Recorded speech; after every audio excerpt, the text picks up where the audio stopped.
Oh, It must suck to be Mormon. Scotty, come hither, dude. Come hither. Hey, good morning. I'm playing Scotty for today. Wait, you're not Scotty. I'm not Scotty. I was gonna be like, you should tell us about your morning. You're like, so I woke up at 4. Okay, let's restart. All right, what'd you do this morning? So I woke up at 4. I punched a hole in my wall. You did. Is Scotty angry? No, it's just like it reminds me that I'm in control of my body. Oh! Yeah.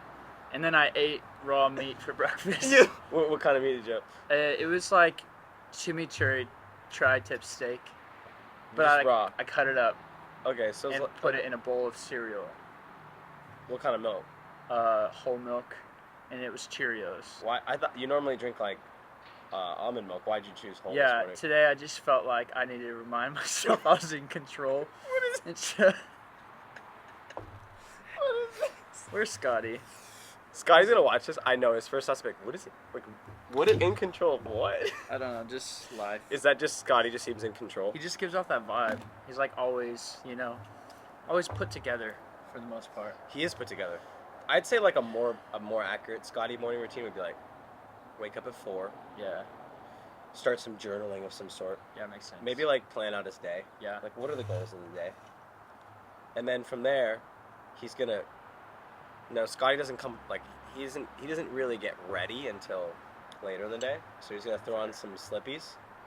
Actually, there's no way that takes up 2 hours. What Scotty does for the 2 hours, I have zero idea. I can't tell you. My guess is he bought like a Rubik's Cube and he just does like he just trains. Right. So he's like It just goes. probably 100 times over. He's like, what was my time? And it's like 10 seconds. Didn't you do that like last week? I don't time, but I have Rubik's. Oh yeah, you're just really good at it. Yeah, I'm just projecting, dude. Must be nice. I love Rubik's Cubes. I've never solved a Rubik's Cube in my life. I know there's smart people and there's not. You know what I mean? Okay, that's fair. We don't all get to have intelligence. Listen, Like some people are born with incredibly good looks. okay, And some now you're people- pushing it. Do you remember in elementary school? Did you ever have like the smart kid class? Well, Like there's, like- there's AP classes. No, like elementary school. Okay, elementary school. Like, there was- kind of missed that. Okay. We did not have AP in elementary. Okay, no. The obviously smart not. kid class. Yeah, it was like, basically they would test you. You do all these puzzles and stuff, and then like if you made it, we call it kaleidoscope, and it was like, Hey, were you kaleidoscope? no, I wasn't. Oh. I remember I went to the office in elementary, and they were like, we're gonna have you take this test, and they like took this box and like poured it on the table, and it was like this weird intricate puzzle, and they were like, solve it. Were they looking for like little child prodigies? You think? That's what it felt like. Because there was definitely a kid in your class who picked it up and was like, "Oh," and in like 3 seconds Yeah. he just put it together and he was like, "That's No, so easy." 100%. And those kids got to go on field trips. They got to freaking go to the museums and have fun and like have pizza parties. And all the dumb kids. Yeah, what'd you guys do? We just had regular class. It was terrible. Yo, listen, that might be a court case that we're catching. Yeah, honestly, This might like you said that casually because I don't think that's normal. I want to talk to what's her name, Miss Dean. From. Miss Dean. The Dean. Talk to the Dean. Anyways, We good had times. like fun fact. Listen, I don't mean to toot my own horn here, but Okay. we had this program called Odyssey of the Mind.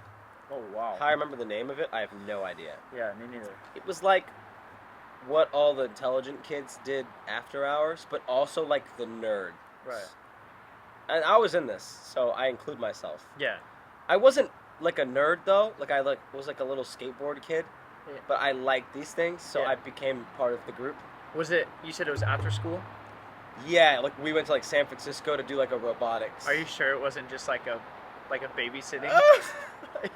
like I Like your go to parents some put lady's you- house and like Your parents just couldn't pick you up on Yeah. time after, so you had to stay. whenever all the They cool told you it kids, was special? whenever all the regular kids went on a field trip, I stayed back at school and like kind of handled these things. They said it was because like I didn't get a signature or something on my permission slip. or whatever. Right. Which is like, who cares about permission slips? No, it was this thing. It was like there was like a robotics department. There was like a mathalon department. You ever seen High School Musical? Yeah, You know how multiple they're all times. like doing a mathalon? Yeah. That's and Is like it called a mathalon? yes, the scathalon, the Decathlon. Decath. That's what I said. Clearly, I wasn't in the English Yeah, department okay. of this. That was my favorite subject. I was in that, and then I went to San Francisco for like a meet. I don't know. By Really? the way, it was like the most in like I felt like I was very out of place because I was like, these kids are really smart. Big math kid? I don't know what I went for. I don't know what part. You know what? I swear to God, I paper mache'd something. That's what I know. But it was a math thing? No. Well, I'm so confused. No, wait. There's different topics. Like there was a Oh. robotics Oh, topic. yeah, okay. Probably a math topic. And you went for paper mache. I must have gone for the crafts. I went They're with like, the can you art fold department. paper? Yeah. Dude, Watch no. this. I think I had to make some sort of like physics or I'm guessing it You was had to make physics.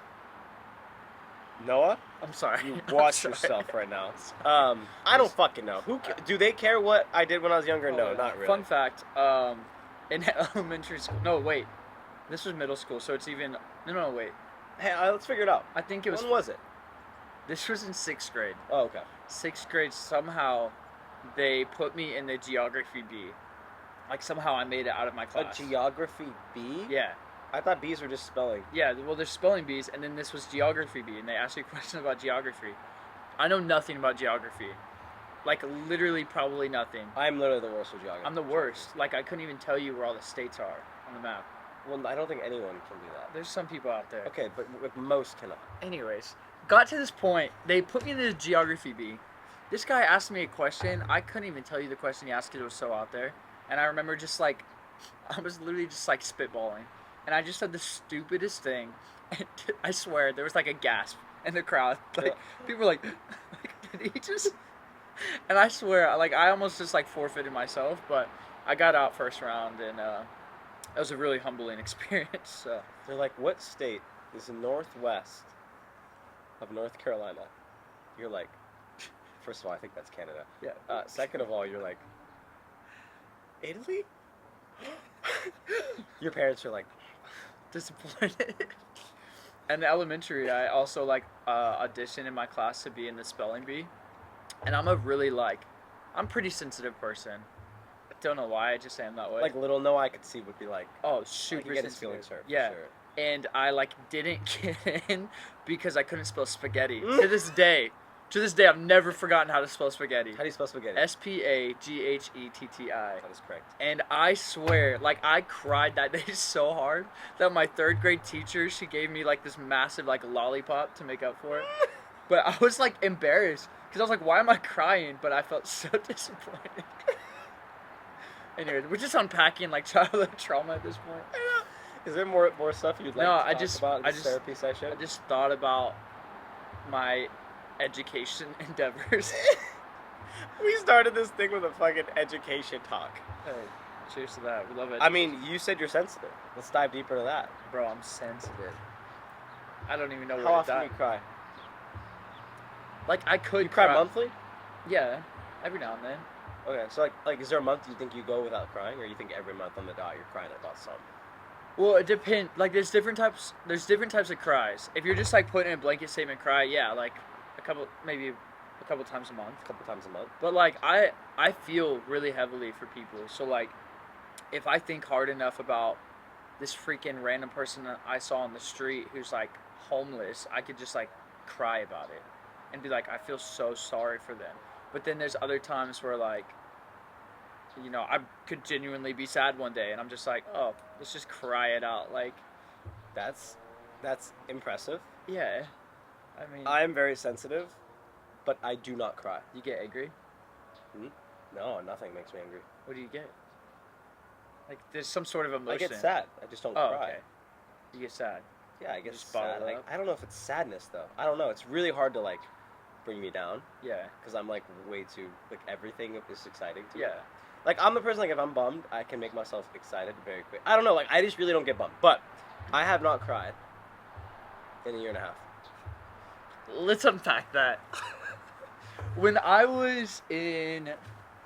I know the last time I cried was a year and a half ago. Yeah, okay, so out of high school, I remember talking to one of my mentors, and I'd said the same thing to him. I was like, I haven't cried in a year and a half.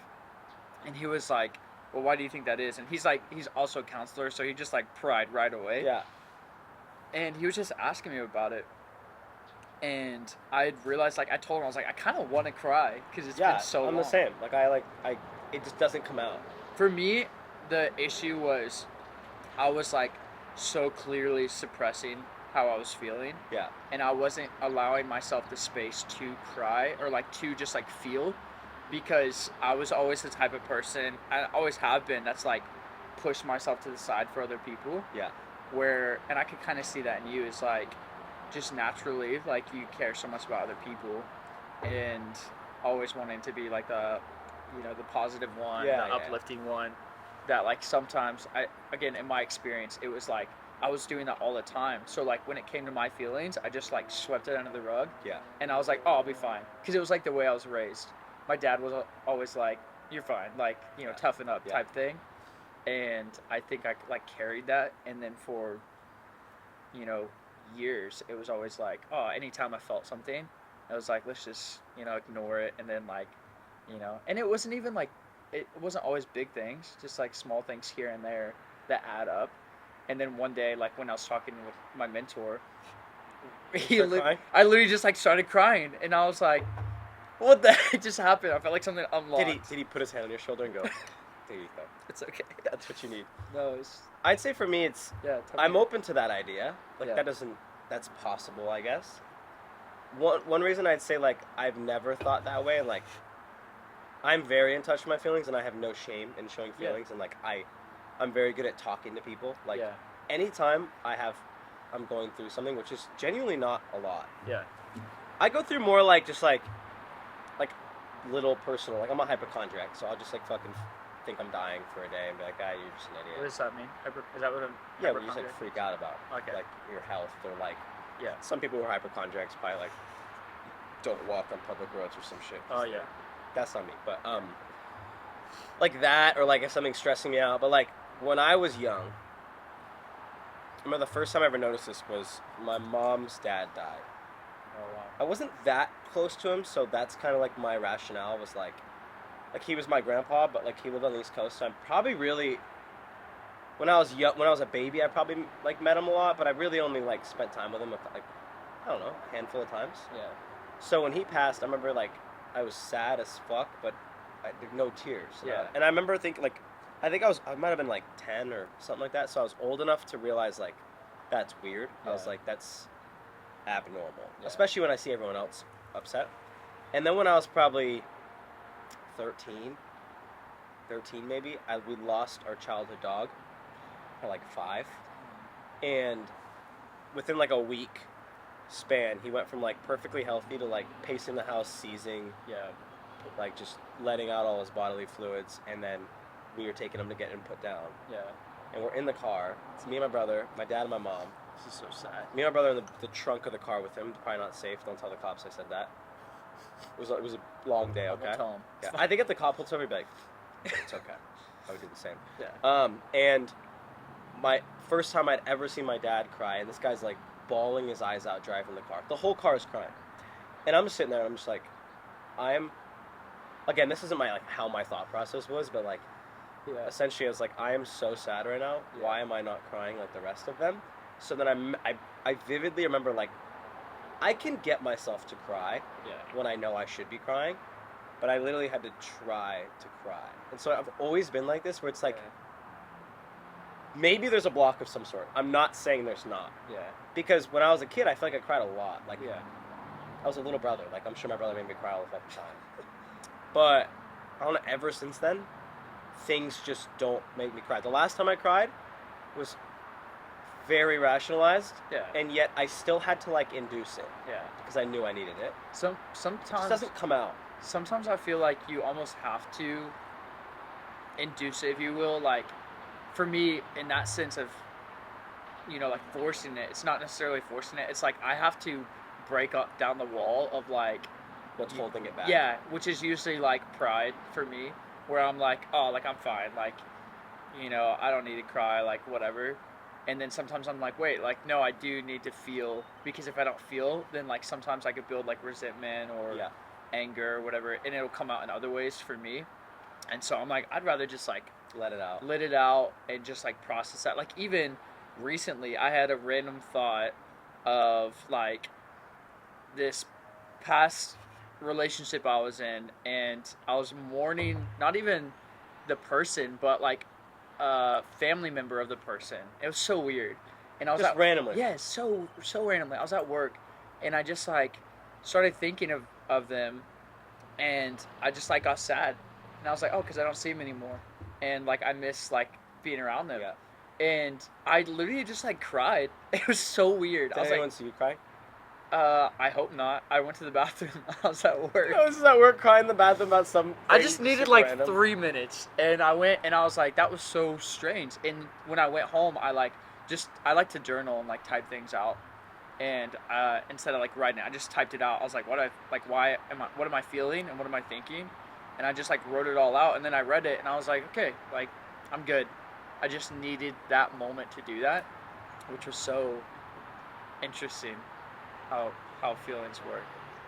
But I had another thought as you were talking, and one thing for me, which is funny about like feeling and like expressing emotions and stuff, is I have this thing that I've had since I was a kid, and I don't know where it came from. I'm sure a counselor out there can help Yeah. me figure this out. But it was anytime something sad happens, like something terrible could happen, or like I was getting in trouble as a kid, whatever it was, I would laugh.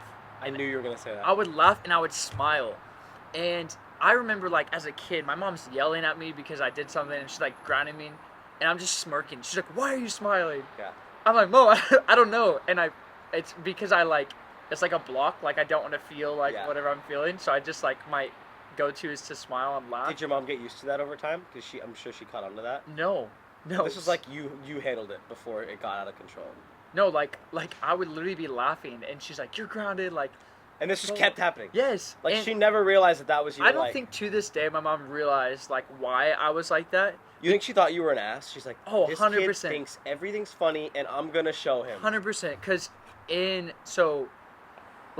I've been through a lot of random different things in my life, and one of them was like a friend of mine that passed away, and that's a whole nother story. But we're at the funeral, and there were like moments where like I just like wanted to laugh because I was like I'm trying to like suppress how I'm actually feeling, and so like I would just like burst out into laughter.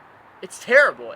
It's terrible. I've never admitted that. That's terrible. I mean, it's not terrible. It's not actually terrible. It Yeah. just comes off. Yes, it's scary. Yeah. That'd be a scary thing to know you have because it's like a liability. It's like a freaking weak. It's like kryptonite. Like And you know what's bad about laughing or the need to laugh is it makes you need to laugh way more. 100%. Like I've got a good story Please to comment on this. do tell. I have two stories actually about this because I am the most laughter-filled person Oh in the my world. gosh. Like everyone knows I laugh so much. Yeah. God, like what is this? It's like we just got another sunrise. So bright. We were at a restaurant Okay. with Noah Clovis, Yeah. his lady, and her dad.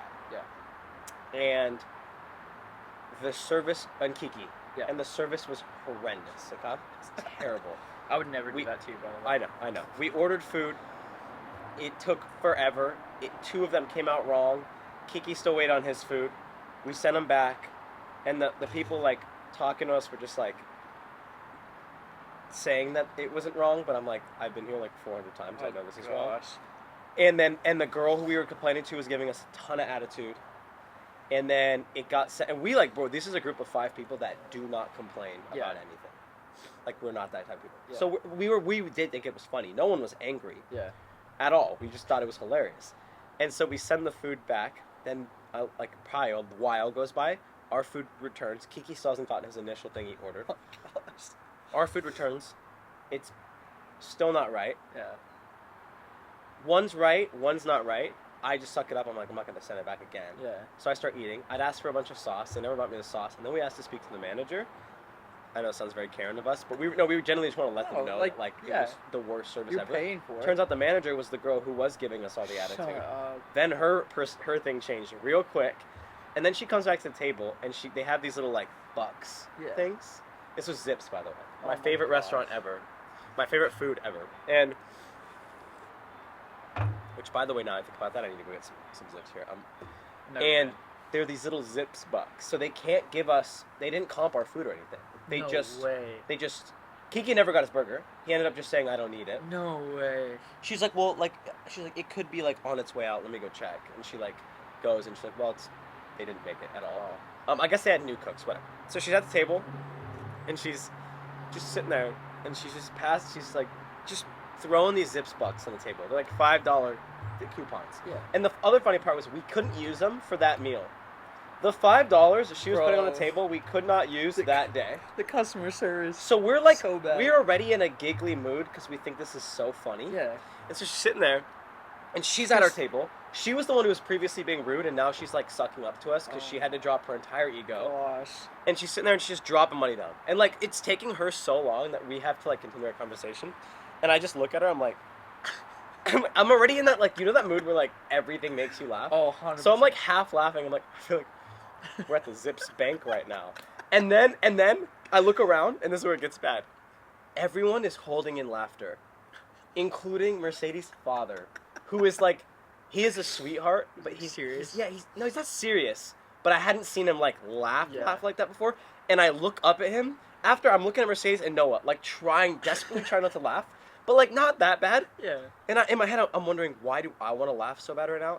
And they're like almost have it together. I'm like, this is a liability. Like, I need to hold it together. Yeah. And then I look up, and his name's Mario. He is Just almost gone. And I go as loud as fucking possible. I literally squeal because keep in mind, it's quiet at the table because everyone's holding in their laughter. She is counting bucks, not looking at us, and I just go. I was like, and then I broke out laughing, and then everyone laughed. So it was silence to that. Oh my. And it was like, bro, like when you have to laugh that bad, there's no stopping. There's There's like, it's gone. no stopping. Was she laughing like the manager? She was like glad we were laughing because Okay. she didn't want us to be upset. But But you're laughing that at was her, such not like. an obnoxious. Oh my. Like, it was literally the thing where, like, as it was, like, about to come out, I was like, oh my god, I have no control over my body right now. This is going to be terrible. That's the worst and best feeling. It would have been so much better for me to just genuinely have a regular laugh for 10 seconds than what I did. No, and it was so bad. Oh my gosh. Bro, nothing feels better than just like letting a laughter out though when you're like in that. When you're like holding it and you're trying not to. I don't know. That felt like good release, but I was so like uncomfortable after because I was like, Yeah. even me, like, it takes a lot for me to get embarrassed, but I was like, oh my god, Jordan, what was that? You're like, I'm so sorry.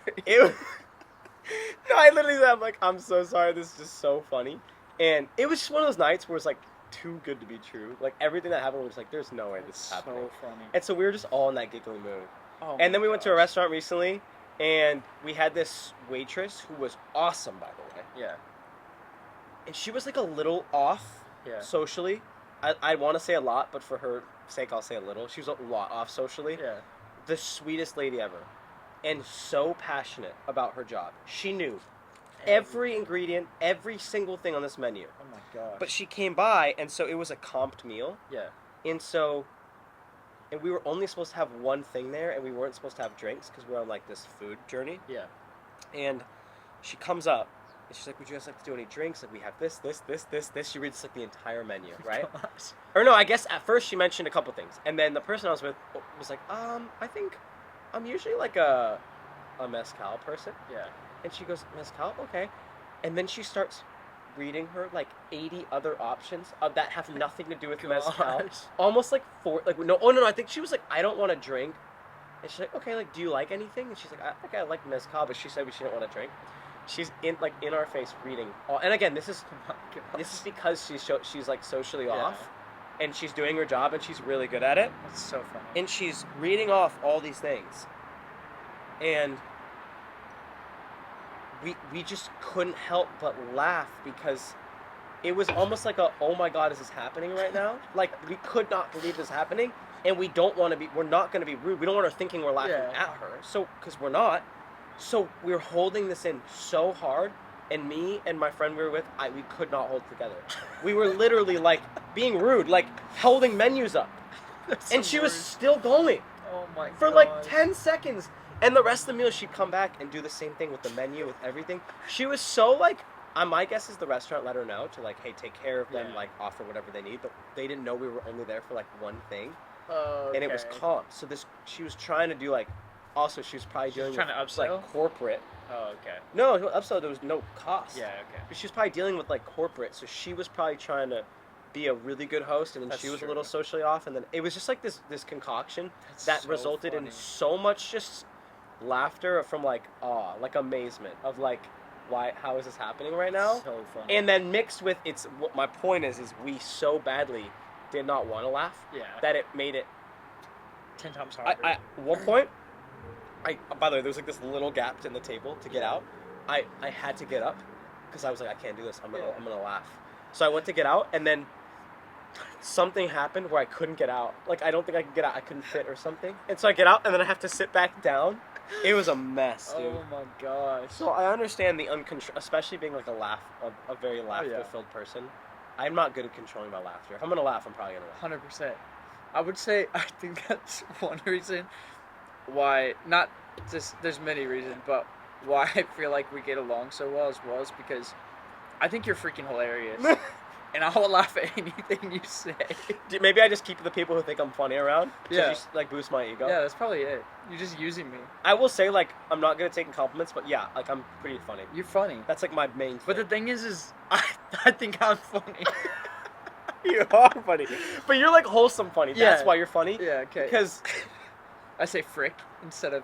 you're just the most wholesome person. So also when you come out of left field with something that's not so wholesome, I just lose it. Like he did not just say that. Yeah, you're right. That's kind of funny. I will say I'm like too built on comedy, where like my entire childhood leading up to my adult life. This has like been a practice of mine subconsciously, where anytime someone says something, like any sentence you say, Yeah. for a split second, my brain will analyze it. It'll analyze it. Wow. what? Hold up. Hey, yo. yo. Chill. My brain will analyze it Yeah. to see if somehow I can twist it or make a Make it comment about funny. it. And I don't even realize it anymore. Like, Yeah. it's not like a task for me. Yeah. And I don't notice because you say, like, people talk to, I hear hundreds, if not thousands of sentences a day. Yeah. Oh, yeah. Maybe 10,000 sentences. I don't know. Maybe. I don't know how many sentences. A lot. Yeah. It's got to be 10,000. For me, That was at maybe least a million. like 100 just now. Well, we're having a podcast. Yeah. A lot of people don't talk as much. You're right. And I think every sentence subconsciously I'm analyzing because if there's something I can joke or plan, I will not miss it. Yeah. You know, like Fair. you know when you ever mess up saying something and you hope someone didn't realize? Yeah. That will never happen. There is no 'Cause you're way. always thinking about... Oh, I will catch it before you started your next sentence. Before you even like That's a strength. compartmentalize your next sentence. That's It's a really good- strength, but it's also weakness because like it's too much. Yeah. Like, I need to fucking chill out. Did anyone ever tell you that you weren't funny as a kid? I'd say it's always the people who get offended that act as if like they'll do some sort of like sarcastic laughter. Again, I know people who do that. That's also just like if you can dish it and you don't like to take it, Yeah. that is a really good thing to do. If someone makes a joke about you and you like sarcastically laugh, it'll even make you be like, hey, hey, don't do that. It was funny. But I think that's like, people will do that sometimes. And I'm Yeah. just like, oh. But no, I don't think anyone's. My brother, the Okay. people closest to me Yeah. who do think I'm the funniest, like I'll say something hilarious, my brother will be like he'll just write me, Trying to humble you. and I'm like, no, like you're gonna laugh at that, Yeah, because that was funny. That was freaking... Don't even act like that wasn't funny. I think when I was a kid, I feel like people just told me I wasn't funny, and I thought I was hilarious. They're wrong. And I was like, it honestly wasn't until, bless you, it wasn't until I think like 2020 that like people, or no, I'd probably say 2018, 2019. Love that. That wasn't me. Great. Scotty would get mad at me. You have to get mad at me because he doesn't like when I spit on our roof. Say, don't do that. Don't do that, Okay, I'm sorry. idiot. I'm sorry. Okay, thank you. Continue. I was like trying to insult you as well, but then I was like, why would I do that? It's so awesome. Just kidding. Anyways, I went to high school. You What? did. No, God. You did. I went to college in Australia, Yeah. and people We're gonna there, get into that. Yeah. That's next. I was like, how much time do we have? What time? Oh wait, you said what time? No, we're fine. What time? I don't need to, like 9. You don't need to leave tonight. You need to be home at 9. Maybe on that. We'll get you home at 9. Okay. Continue. I went to college in Australia, and like people there thought I was funny, and it was like a culture shock to me because I was like, You just turns out you're in the wrong country. bro, I just was like, well, I was just in the wrong environment because people just like, I don't know, haters are my motivators, bro. Because I'm telling you, I was like, I'm funny. What the heck, I'm funny, and then I just think I'm a funny person. And then you found people that agreed with you finally. Yeah. When you moved back, did you have that confidence where people here started thinking you're funny? Yeah, but the thing is, Australia, like, their type of humor is like sarcasm 101. Like, Oh, I know, it's my favorite ever. exactly same. But you have to be careful. If you're not with the right people, you're gonna offend somebody really easily. And Also, if you bring that definitely humor done that. here, Australian humor does not survive very well here because people get offended. Yeah, no, 100%. And that happened. People are pussies here. Sorry, dude, that was bad. I'll take it back. At least you're self-aware. I feel blessed. I did the I brought that humor here, and I was very sarcastic, and people came up to me like close friends, and they like had to have a talk with me because they were just like, hey, like I feel like you've just been rude lately, and I was just like, I'm so sorry, and I realized they're like, yeah, you made a joke about this, or you just like came across like kind of rude and sarcastic. And I was like, I'm just so sorry. Like, I definitely picked that up It was that from bad. Australia. Like, in some forms, yes. Like, I was in a relationship, and there was times with her that I was, like, really rude. And I would realize, I'm like, oh, I'm being sarcastic, and I think it's, like, a joke. And then I'm like, oh, I totally just hurt your feelings. Do you think, like, your meter of, like, awareness was reduced, too? Oh, 100%. Like, you just... Because I feel like... I didn't even think about it. I don't know, I'm just a little... To me, like, it must have been severe because I'm the most sarcastic asshole ever. Yeah. And I don't experience that often at all. Maybe... So you must have been, like, really sarcastic. I think it was maybe people who knew me before Australia, and then those type of people after. They were like, now you're rude all of a sudden. Yeah. Maybe like newer friends I met, they didn't think so. They just thought it was like funny because They had no baseline. Yeah, I would make sure that it was like they're understanding like I'm joking, or I would tone it back a in bit. Australia, it's because Australians are blunt. Yeah, And very bluntness is where sarcasm. I don't know why I said that. The lines. I didn't know what you were doing with your fingers there for a Intersect. second. I got very worried. No, yeah, it's where like it becomes unobvious. That's Yeah. I don't know where my diction's poor right now. Oh, you could. Spell spaghetti. SPAGHETTDI. Good. Yeah, my English is just off today, but I think that is where if you mix bluntness with sarcasm is where things get lost in translation. 100%. So you have to be like aware of that. Yeah. Also, I think the thing with comedy, like this is my comedy pro tip for everyone out there. Confidence when delivering comedy is everything. 100%. If somebody is trying to be funny and I notice that they're not even confident what they're saying, it's not gonna be funny. No. I'm not gonna laugh at it. 100%. Like, if they're not willing, if they're not the type of person that could handle, if let's say everyone doesn't laugh, Yeah. and they don't, their personality subconsciously doesn't seem like they could handle that, then their initial joke's not gonna be funny anyway. That's good. so true. It's very Like true. the funniest people I know are people that would say something funny, and in some crazy world where you don't laugh, Yeah. that's hilarious. Like you're an idiot. That's literally what you do. I do that all the time. I'm like, yeah, people are laughing. I'm like, dude, that was funny. You guys missed out. Yeah, that's. I so also true. think I think I'm the funniest person ever, because my Hey, humor is my type of Good humor. on you. It is. So people don't laugh at my jokes. I'm like, I'm You're like, hilarious. whatever, you missed it. Like, Oh no, I'm just like, yeah, I feel bad for you. what's funny too is, or what I think works really well, is funny people, like, when they say something that doesn't hit, or like people don't laugh or whatever, or they just say something stupid, Yeah. like they can take it. Yeah. And then you're just like, yeah, that was dumb. Like, And the way you play on it yeah. could also be funny as well. Yeah. True. I love when you're like, I've seen you'll say something and like it's not received well, and you're like, yeah, I'm a freaking idiot. Like, Yeah, I'll go fuck myself. yeah, like, fine. I'm like, yeah. You're like, yeah, that wasn't funny. Yeah. Like, okay. No, it's funny. Back to the drawing board. Anyways, I think we should dive in because I feel like this podcast has been too comedic for Yeah. the guests we have. The guest we have today is very special. Like Noah is probably one of the genuinely nicest people I've ever met in my life. don't make me Has cry. a crazy story. I know you will cry. Crazy story. Like I feel like we hang out a lot, but I still like every time I'm with you, I learn something new about like your past. But you went to school in Australia, Yeah. college. Yeah. How old were you? Why'd you go? What was that like? Yeah. So I came out of high school pretty late. Like I was. Like they held you back a couple times. Yeah. It held me back one time in 4th Oh, grade. I was joking, but Oh no, that doesn't actually. count. They didn't hold you back in high school. Yeah. No. But like, still felt the repercussions. Was it of because you misspelled spaghetti? No, it's because I was stupid. The spaghetti was a part of it. Yeah, that was part of it. You're like, no, I hate to break it to you. That was in 5th grade. I'm like, fuck. I'm dead. And so I graduated high school at 19, I believe. I was 17. That's crazy. There's some people I know now graduated in college at Wait, that means you graduated high school in 2018? 2017. Right? Was I? Hold on. I graduated at 17 in 2016. And we're the same age, are we not? 24.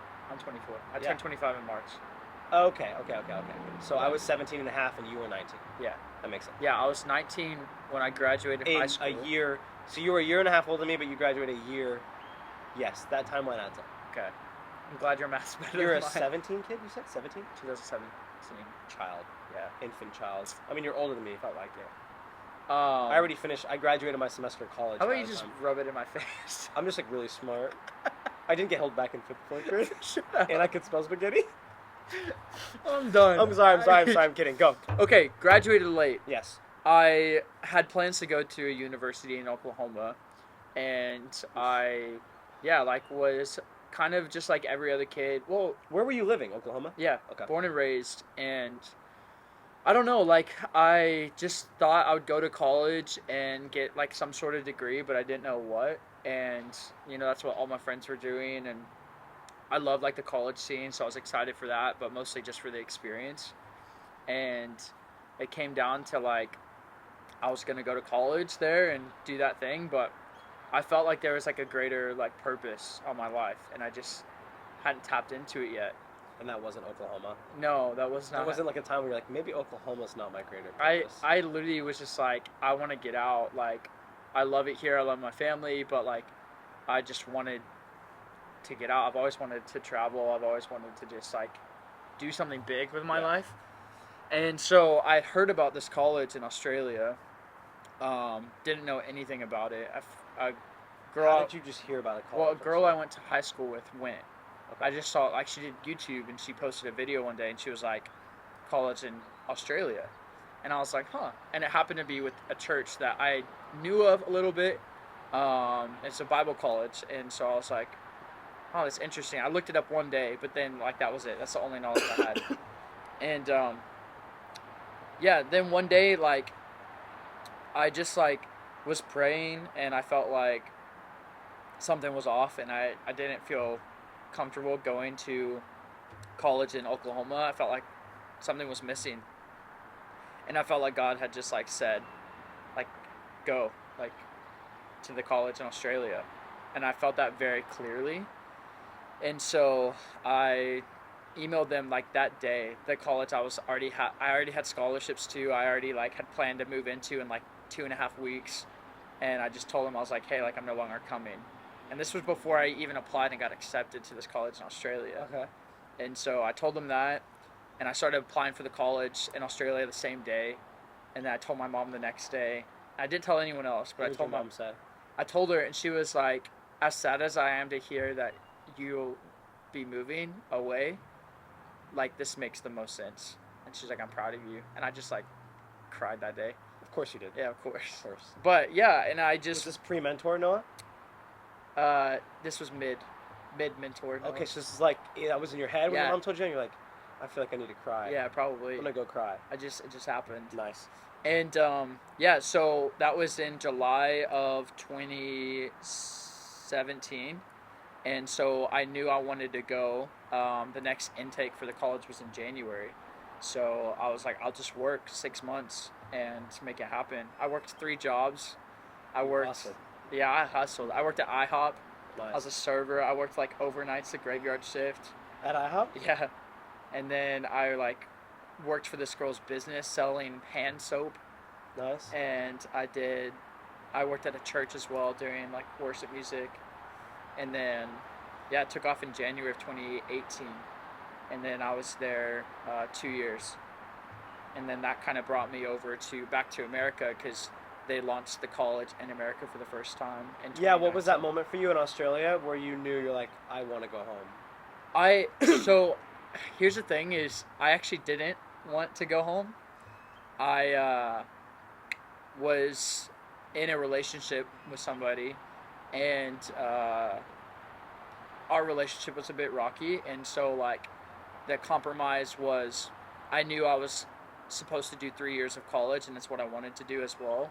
And the compromise was let's move back to the States so that she and I can like get better, and then also she'll be closer to family, and then I can also finish the college out. And so moved here for that, and just kind of stayed. That relationship dissolved, and then I moved Did out you finish here. college? Yeah, I finished. So in August of 2020, moved to Arizona. What kind of degree do you Finished get out. when you finish a Bible college? So this is like kind of like a vocational college. Okay. So it's considered it's an advanced diploma of Like a trade school, ministry kind and leadership. Yeah, I don't like that. Because that, okay. So I can go back to a university with these credits and in like 3 semesters get a degree in theology if I wanted, Okay. but it's not something I really want to Yeah. do. So yeah, got that and been here since.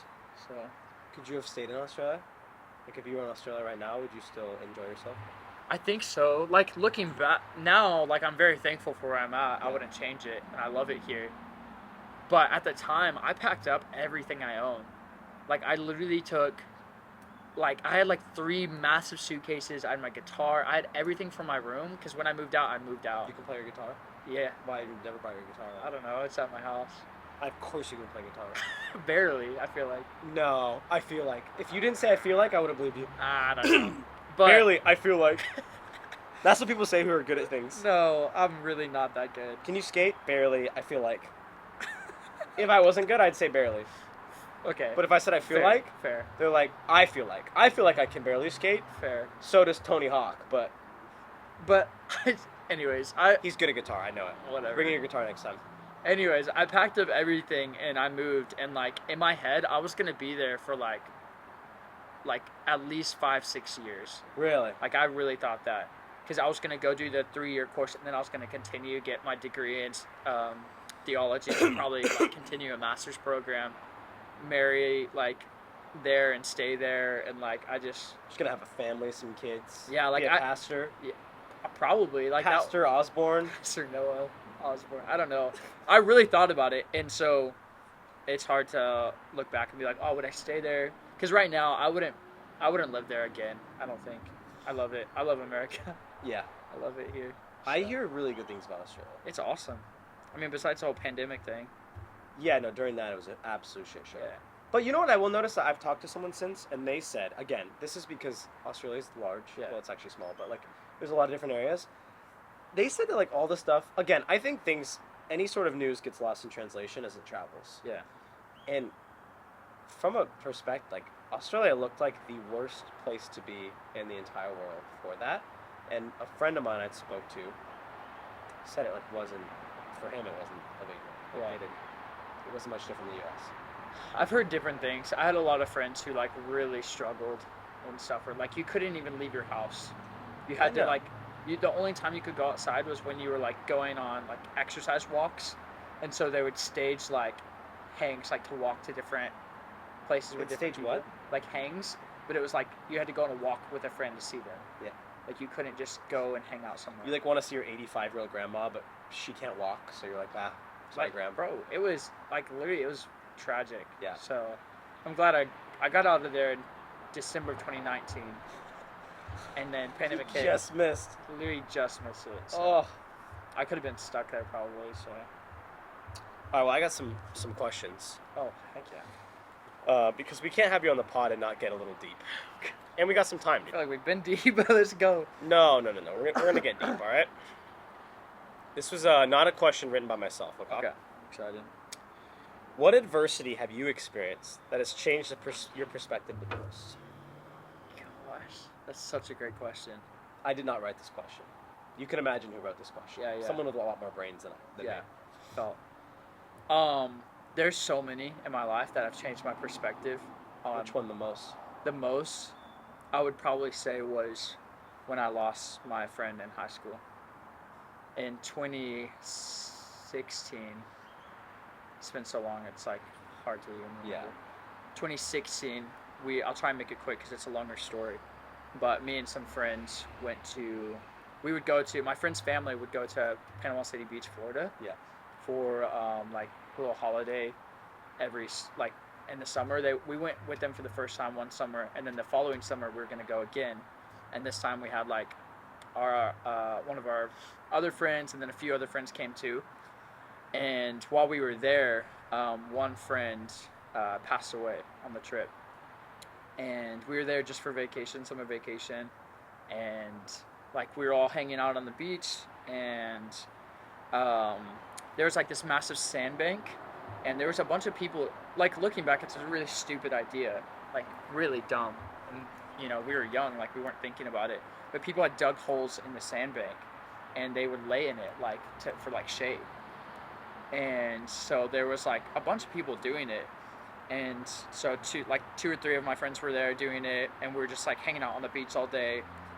And then like a lot of us, the whole family, all of us, we got so sun tired, and we were like, let's go back to the condo, which we had drove to this beach.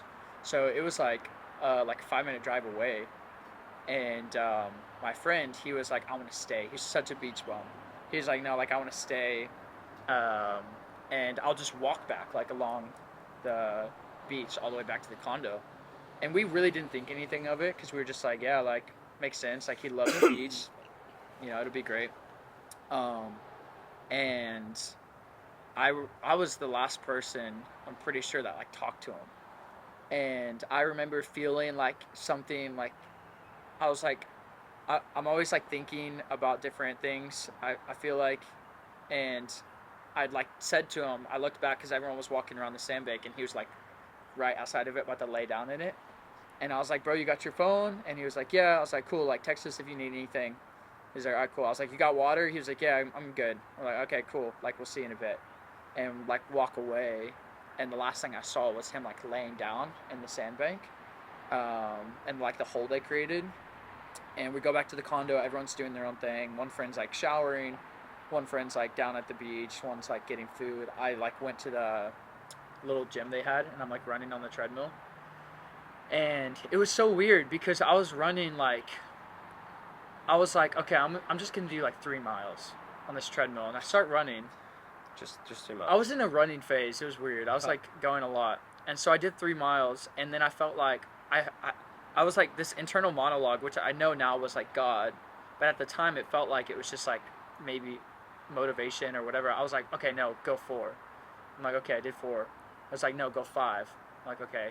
And then at 5, it's like, no, you're not done. Do 1 more mile. I'm like, okay. I run and finally get to 6. And as soon as, literally, when I tell you, as soon as I hit the stop button on the treadmill, I looked up at the TV, and the news came on. This is like hours later? Yeah. And it said, breaking news, man trapped in sand hole at the beach we were just at. And like immediately, like my heart just like sank, and I just knew it was our friend. And so I run over to the parents that were there, and was that his parents or no? No, it was our friend's parents. And I ran over to them, and I was like, hey, we have to go get him. Like, he's at this beach, and this happened. And he was like, the dad was like, no, that's not him. I was like, no, it is. Like, we got to go now. And so we like sprinted over to the condo, grabbed like the keys, jumped in the car. I didn't have shoes on. I didn't have a shirt on. I was literally just wearing shorts, like board shorts. And we get over to the place, and immediately like the detectives or whatever you call them. Yeah, they were all there. Yeah, and they pulled us over, and they pulled me into a car, and they started like questioning me. They were like, was he ever on drugs? Did he ever do this? Like, was he, But at this time you still didn't know, like. Yeah, like feeling. I knew, no one but told like you. no. And so like all that happened, and then they told us they rushed him to the hospital because someone found him like his feet sticking out of the sand, and like people unburied him, and make a long story short, we went to the hospital and like there was sand trapped in his lungs, and so he was on life support for like 3 days. Um, his parents finally made it over to Florida, and like they were trying to keep him alive, like, and he was only, you know, living because of life support, but he was brain dead on the scene. And so that was like a really life shaking moment for me because we were praying like really hard and we were just like begging God, and like everyone in my hometown knew about the situation and was like trying to, you know, like have their hopes up and everything. And eventually he was taken off life support and passed away like immediately at 11:42 a.m. on June 10th, I believe it was. And that's why that was my first tattoo. Okay. So it says 11:42, which is the time. So me and my friends got it in remembrance of him that night. But man, that for me just like changed everything because I knew what loss was personally. Yeah. Like Already, you mean, or that's your experience? that was my experience where I learned like that life is so short and fragile, and like you never know. Like I could like lose one of my closest friends today, and I don't want to like speak that out there, but it's this perspective I have now on life, and like just cherishing it and learning to like not let the small things really bother me, or like control how I feel or whatever, like instead just like shaking things off. And I just have this perspective on life now where it's like more positive, and I just want to help other people too. And I've learned how to like counsel people too when it comes to loss in different ways, because that wasn't the only loss I experienced that year. I went to 7 funerals that one year. 7 funerals, because he had passed away. A friend of mine from high school had a terrible situation where someone robbed her apartment and literally killed her. Like my great grandfather, like there's so many different things I learned in just that one year that just strengthened me. And like God gets all the credit and all the glory, because in that season, like even the day my friend passed away, I felt like the peace of God more than I've ever felt. And it doesn't make sense, but the Bible says he gives us peace that surpasses all understanding, meaning like we get peace from him that just doesn't make sense. In situations where we try to make sense of it, it just like doesn't make sense. And that was one of those situations where I was like, why am I okay? And I was like, oh, it makes sense because God gives me peace that doesn't make sense in situations. That exact feeling made sense. But didn't make sense. So that was definitely something that shook my life. But looking back, I'm so grateful for the lessons I learned. And like the perspective it gave me. That is probably one of the most. I mean, whenever I have conversations with people about life, it's like people ask, what's your secret to not getting upset all the time? Or if someone's going through stress, or like I'm trying to talk, I'm like, we get so into these little details and these specifics. Like, how do we? Okay, we have this stressful situation. What's the situation, and how do we specifically try to fix it? How do we try to increase or minimize this shit? When in reality, it's like just you're too micro. Like, take a step back. Like, sometimes like life is what it is. It just plays out, and it's on. Sometimes when you look at the macro, big things seem small.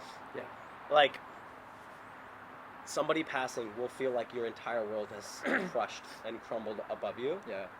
And if you take a step back, or you change your perspective, you can do. There's so many ways to look at it. It's like you can go 10 years in the future and look how you look back. Or just realize like how normal loss is a part of the world, rather than how I think things feel and things are. And the way things feel are not usually the way they are. And so perspective can allow you to just take a step back and like really look at it from a macro and be like, this is life. Like this is the experience. And I'm not alone.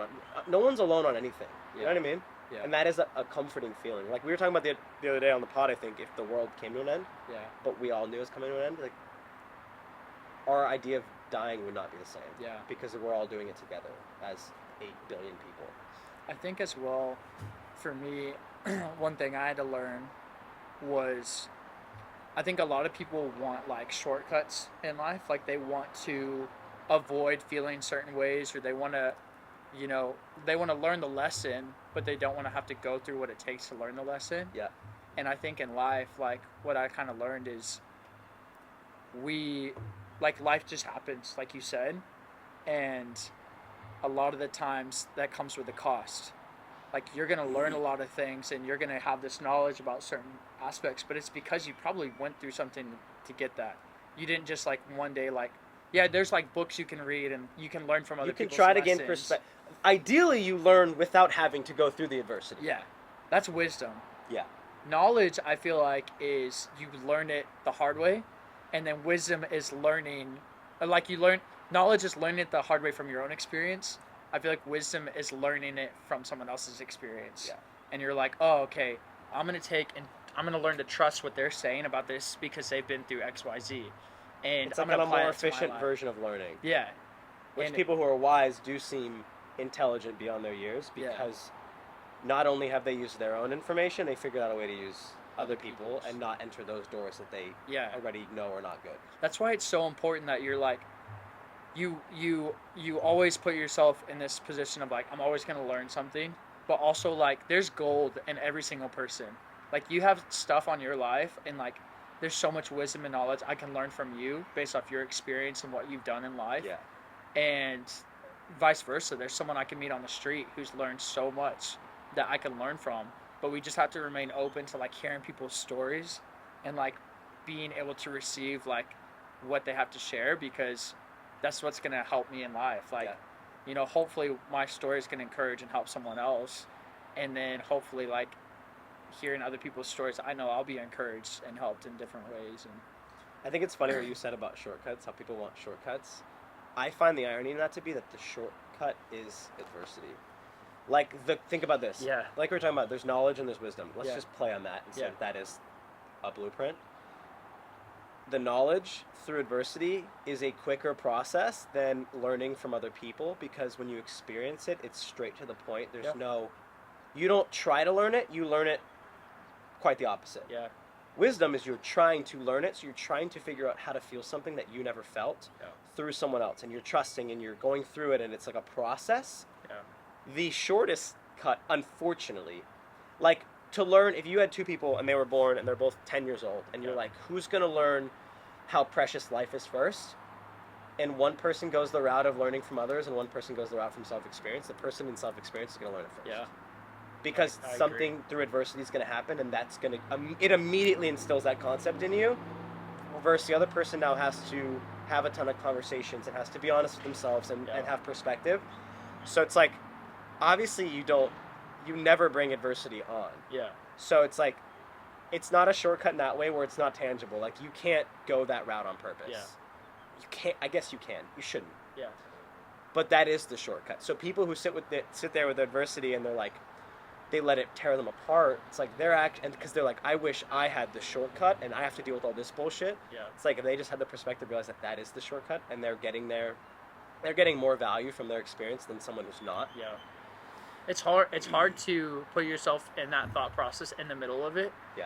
But if we can just learn and realize that, like, because everyone's going to experience some form of adversity in their life.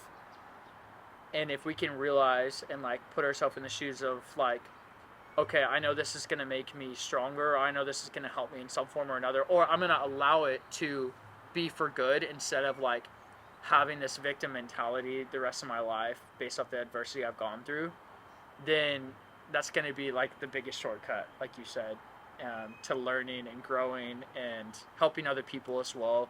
But it just comes down to, like, I'm not going to try and avoid adversity because that's impossible, but instead I'm going to, like, take this on in strength and just try and get through it, not over it, and then learn something from it in the process. I'd say my advice to people, the biggest question to ask, like this is a skill set, is in every bad situation, ask yourself, what good can I make from this? Yeah. And if you get in a habit of doing that, where it then becomes subconscious, it's like in the face of adversity, you're naturally looking for positives. Yeah. It's almost like you are trying to source information from the bad. Yeah. It's like, because you're dealing with it. Yeah. That's the other thing, people have this we live so, and we've talked about this on the podcast, so I'm not going to go too deep in it, but we Yeah. as human beings live so far in the future and so far in the past, and Yeah. that's where depression and anxiety come from. We have such a tendency to live our lives based on shit that hasn't happened yet. And or trying to pretend that what's happening isn't happening. Yeah. It's like, if you're facing adversity, there's no getting out of it. It's getting out of it. Okay, if you're facing adversity, there's no getting out of it now. Yeah. It's how can I get out of it later? How can I maximize the positive I'm taking from it? Yeah.